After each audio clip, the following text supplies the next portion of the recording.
happening, guys? Vinny with Review Diesel here. This has been a long time video in the making. Kind of starts back when I was 11 years old. I worked on a ranch in Montana, and I drove a 94 OBS, standard cab, long bed, Super Duty, 4-wheel drive. Got hay for the cows with it. I mean, we used it for everything. Loved the truck. It was brand new when I started driving. I drove it for about 4 years before we moved, and I couldn't work at that ranch anymore. I've always wanted one. And this particular truck came into the shop when I was working at Leadfoot Diesel for a brake job. I fell in love with it. I told the previous owner if he ever got rid of it, I wanted it.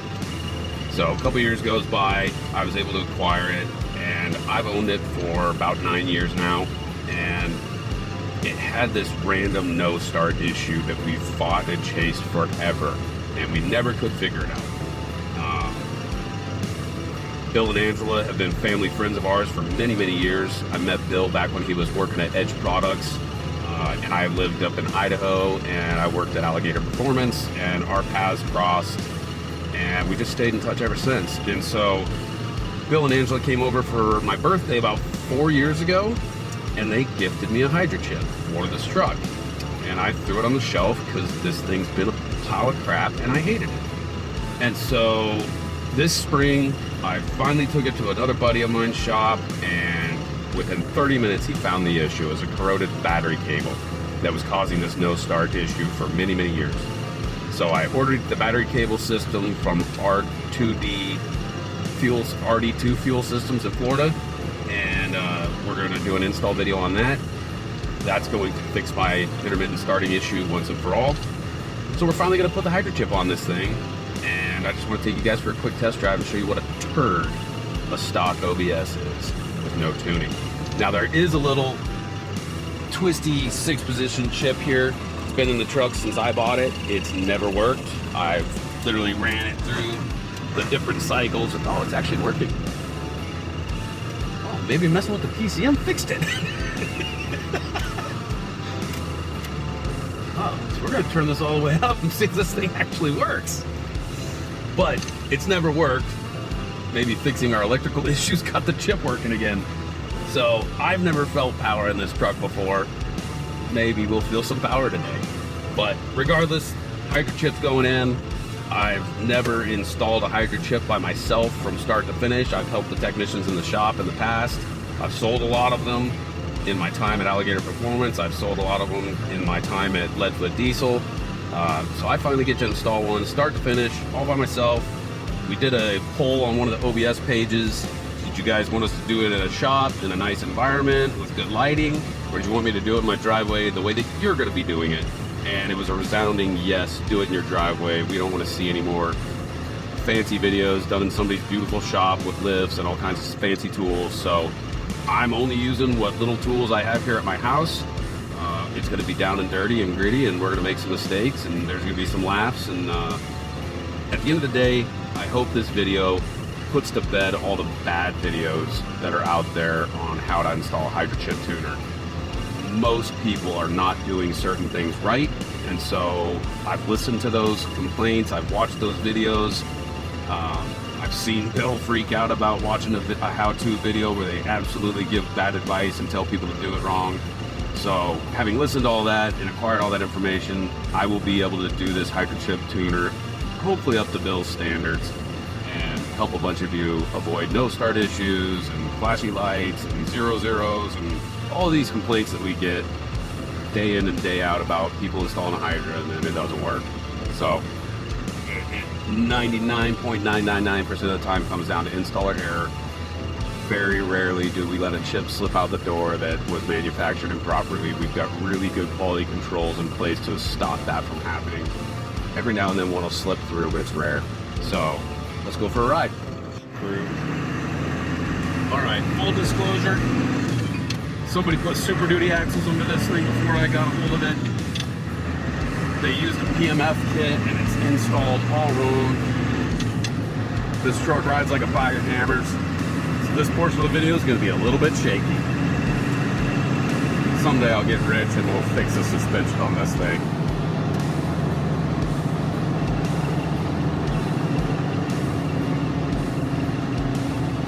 show you how much of a turd this thing is. This is from almost a stop.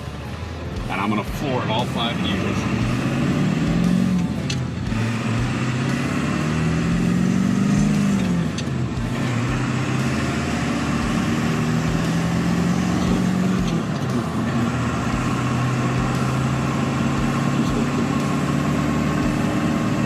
0 to 60 in 482 seconds.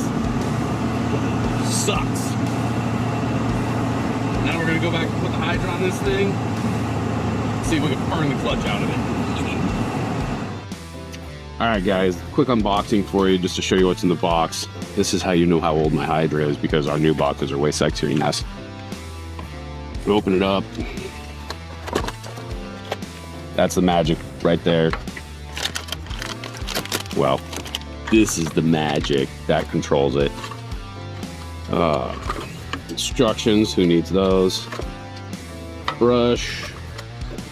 Little Brillo pad, a giant warning that nobody ever listens to or reads, and a free sticker. If you guys are running bigger injectors, stuff like that, bigger turbos, you can get a hold of our Titan Unlock. This will allow you to get modified tunes for bigger injectors, aftermarket fuel systems, things of that nature. It's another library. So when you buy a Hydra chip, you have access to our entire library of tunes for a stock truck. This is only for guys that are doing modified injectors. You have to run custom tunes. Those modified injectors aren't going to run right. They'll be choppy, lopey. It'll actually sound like your injectors are going bad, things like that. So Titan Unlocks for you guys. My injectors are stock. They got 357,000 miles on them. They've never been out. The valve covers have never been off this truck. So pretty virgin truck. But obviously I threw an S&B on it because I love S&B and I hate dirty air and I hate super restrictive factory air filters. I see on the OBS pages all the time guys giving bad advice saying the factory filter flows plenty. It feels like you picked up 20 horsepower when you put a S&B cold air intake on these things. Like, they cannot breathe from the factory. So very noticeable difference. Like, my mom noticed a difference riding in the truck after I put the air intake on. So she thought that I had tuned it. So anyways, I'm going to read these instructions and then we're gonna go get our tools. So you got instructions for the 99 to 03 Super Duties, 94 to 97, which is what we're working on. Okay, instructions. Open the hood, done. Locate the PCM connector. That is this little guy. 10mm bolt in the middle of it. We're going to pull that bolt out and unplug that. Breeze through here real quick. So we're going to need a 5/32 socket to get the fender liner out. I listened to you in the comments on the OBS page. You don't want to see somebody prying the fender down, so we're going to take all of them out for you. Wipe off the coating, factory grease, blah, blah, blah. Do not use carb cleaner when cleaning the board. Now, this truck already has a chip in it that's never worked, and I assumed it was because whoever installed it didn't clean the board good enough. We fixed an electrical issue that the truck had, and that 6-position chip started working. So hopefully they already cleaned it. If they didn't do a good job, I'll point it out and we'll clean it properly. So I'm gonna run in the shop and grab some tools real quick, and then we'll see you back out here at the truck. All right, we got all our tools. I think I've got power tools. I don't know that you have power tools, so I opted to go with just regular ratchets. You could see down in here, the PCM plug is the one closest to the driver's side fender. Break that guy loose.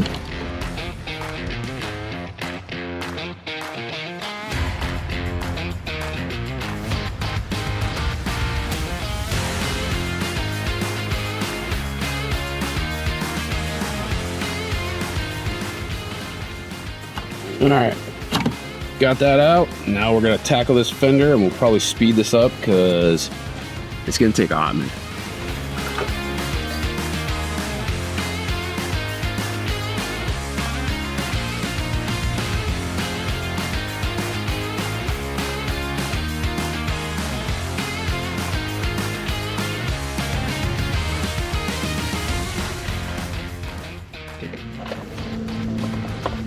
I get a deep socket up there.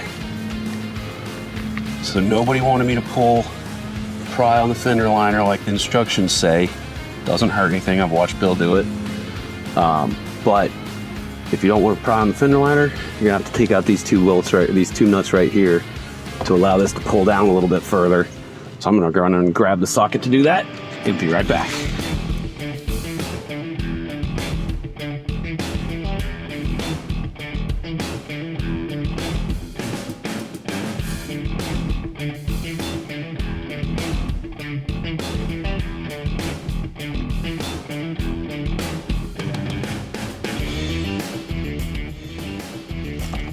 There's one little hidden dude right here that I couldn't see because you got to pretty much stick your head under the wheel well to see it.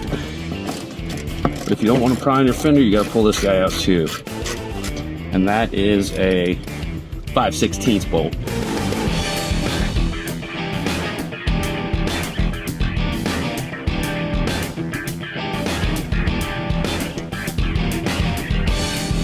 All right, so we've got our 11mm nut that we removed here, our 5/16 bolt that we removed from here, and all of our 7/32 fender liner bolts. And with that out, you can pull this down by hand. You're not prying on your fender. Now I'm going to go inside and get the emergency brake bracket loose so we can get the PCM out of this thing. All right, guys, we're going to remove this 13mm nut here. There's one down here, and there's one up top. Being a standard cab, this is kind of hard to film and hard to get the camera down in here. So I'm gonna zip these off real quick.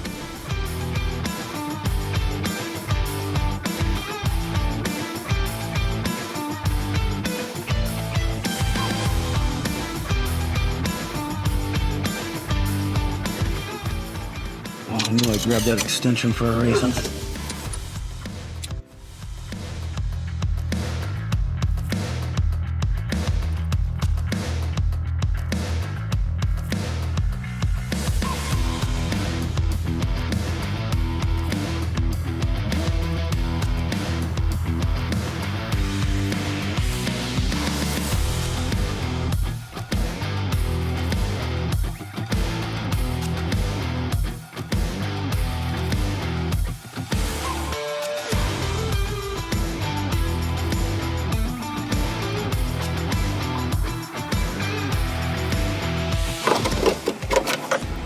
Now we'll see how good previous installer did on cleaning this thing. So that side they got really clean. You can see right here some brass starting to show through. They almost went a little too far, whoever installed this other chip. Other side's harder to see.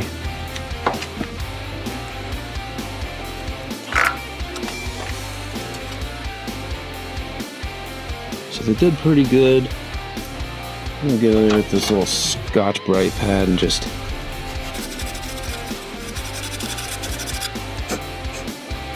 yeah, that's pretty good.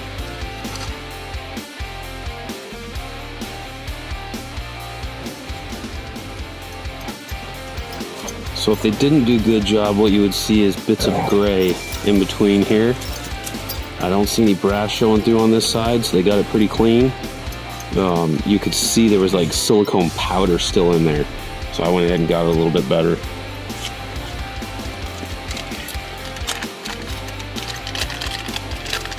I don't know why it's 70 degrees in the middle of December in Georgia, but it is.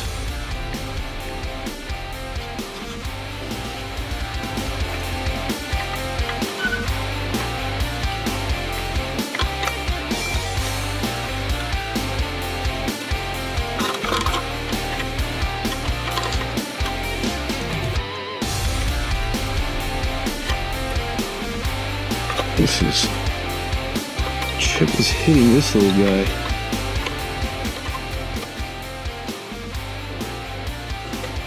Just not allowing me to. Here we go.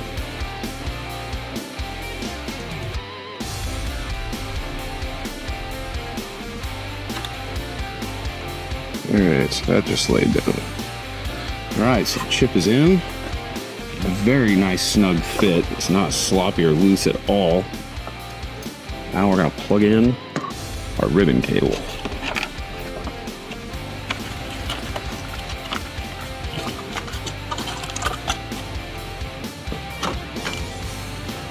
I know for a fact that we're going to be doing other modifications to this truck in the future. Probably going to get a set of unlimited diesel injectors. So I'm going to plug this HDMI cord in and leave it plugged in. That way, all I have to do is pull this out from under the dash in the future, and I can plug it into my laptop and load whatever custom tunes I may not need on it.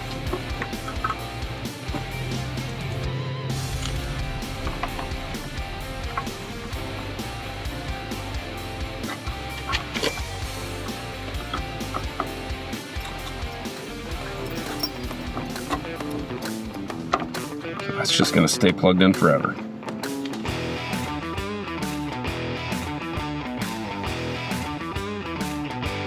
Put our ribbon cable in there. Got our 2 cables installed. Now we're going to button this case back.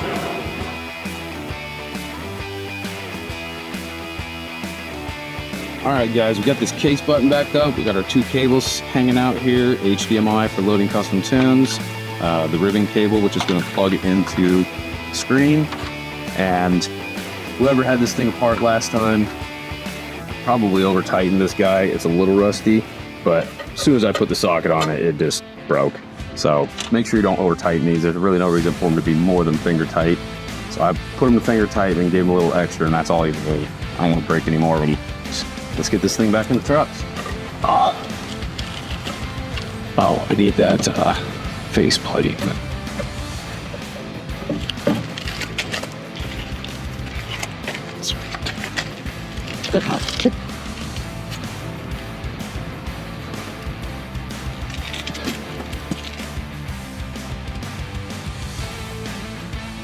Alright, just so you guys know, this faceplate is directional. It will only go on one way, so make sure you don't put it on backwards like I just did.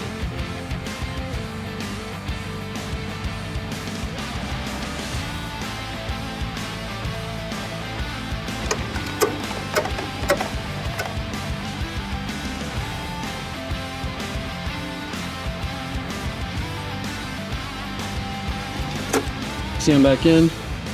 I'm going to put these 800 fender bolts back in, and then we'll move inside and hook up the screen. Alright guys, got this fender liner back in, tighten up this last bolt, and we will move inside for the screen install.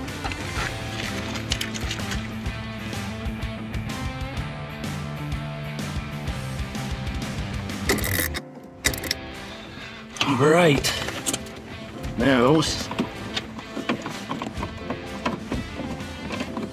about our ribbon cable up, moving the dash here.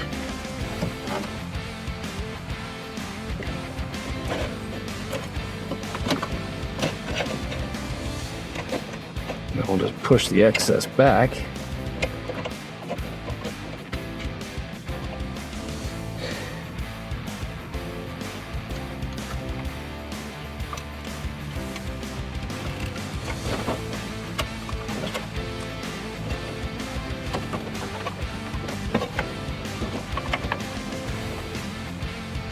Nice and clean, so we don't have a bunch of cable hanging out.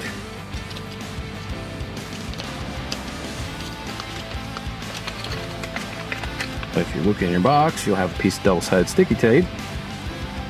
I have a super clean, super cool mount that I got from CP Addict that goes into the factory piece where the dash would normally be, make it nice and clean, but I'm going to have to get an extension cable for it to reach that location. So that'll be an install for another day.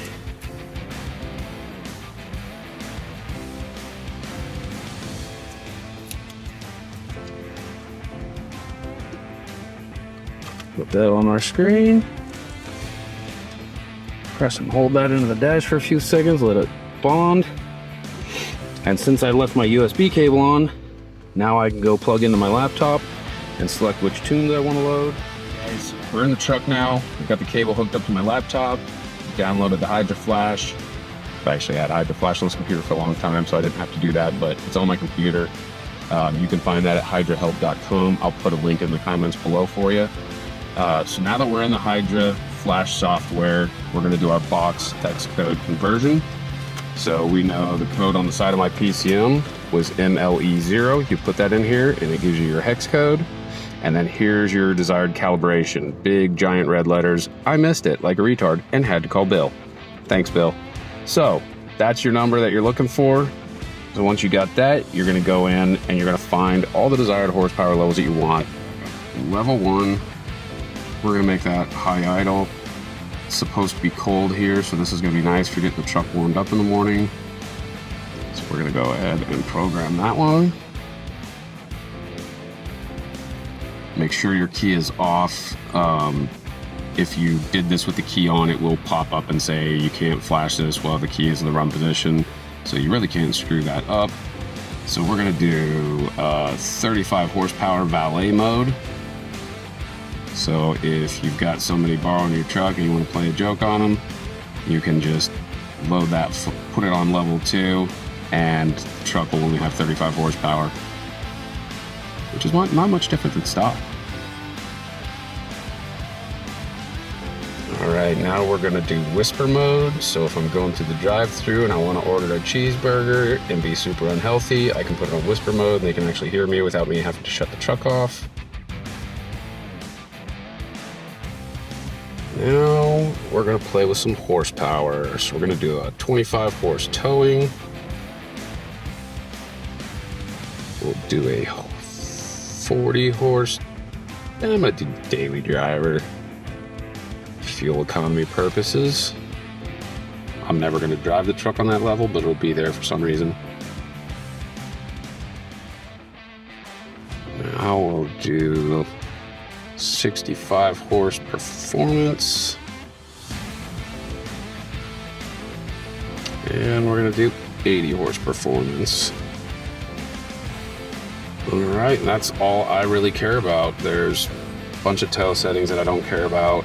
So we got them all programmed. We shut this down. Unplug our computer. I kind of just tucked this cable back in behind the fuse panel here so I can access it whenever I need it. And we just put the cover back on. Done deal. Key on.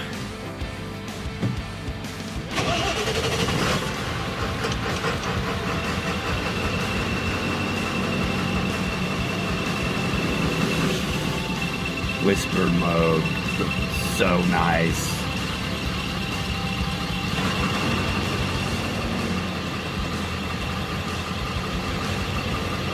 Level 7, 80 horsepower. Let's go drive this hog. All right, 9 long years of owning this truck. Never felt it make any power. So here we go with an 80 horse tip.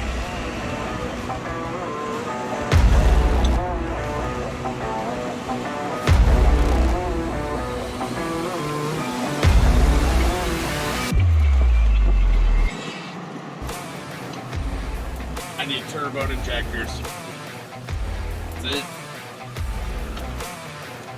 Never enough horsepower.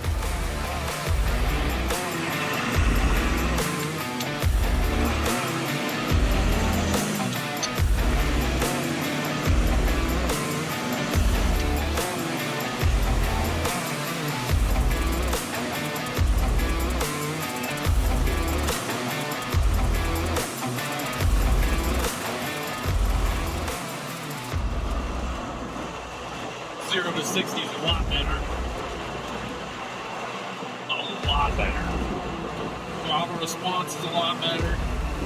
I'm going to drive it around on this tune for probably a month without changing it, just so I can calibrate my fuel economy and see how much better we got. Before the Hydra chip and calculated on a long road trip, I was getting like 18. I'm excited to see what that turns into. If this thing has never been tuned to my knowledge, it had a chip in it that was not functioning. We accidentally fixed that thing. Didn't mess around with it. Whoever did the install under their chip did a really good job cleaning the PCM, which sucks because that was the thing I was most excited to show you guys in this video.